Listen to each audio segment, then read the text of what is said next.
ای مؤمنان، پر تاسې روزې فرض کړای شوې لکه چې له تاسې نه د مخکې پیغمبرانو په پیروانو فرض کړای شوې وي. له دې نه دا هیله ده چې تاسې کې د پرهیزګارۍ صفت پیدا شي. د څو ټاکلو ورځو روژې دي. که له تاسې نه څوک ناروغ وي یا پردیس وي نو په نورو ورځو کې د همغومره شمېر پوره کړي. او کوم خلک چې د روژې نیولو وسه نه لري لکه د لوی عمر او دوامداره مرض خاوندان او یې نه نیسي نو هغه د فدیه ورکړي. د یوې روژې فدیه یو مسکین ته خواړه ورکول دي. او څوک چې په خپله مینه څه زیاته نیکي وکړي نو دا د همغه لپاره غوره ده.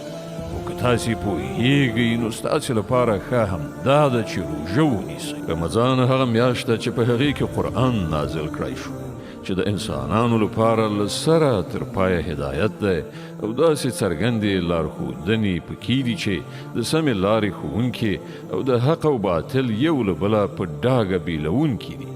له دې کبله څوک چې له دې وروسته دا میاشت ومومي پر هغه لازمه ده چې دا ټوله میاشت روژه ونیسي. او که څوک ناروغ یا مسافر وي نو هغه دې په نورو ورځو کې د روژو شمېر پوره کړي. الله پر تاسې آسانتیا راوستل غواړي، سختی راوستل نه غواړي.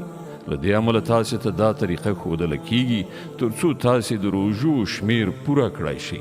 او په کوم هدایت چې الله تاسې سرلوړي کړي یئ په هغه سره د الله لویي وستایئ او شکر کوونکي اوسئ. او ای پیغمبره، زما بندگان کله تا نه زما په باب پوښتنه وکړي نو هغو ته ووایه چې زه ورته ډېر نږدې یم.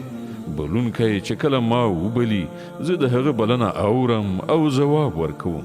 نو هغو ته ښایي چې زما بلنې ته لبیک ووایي او پر ما باندې ایمان راوړي. ته دا خبره هغو ته واوروه، کیدای شي چې هغوی سمه لاره ومومي.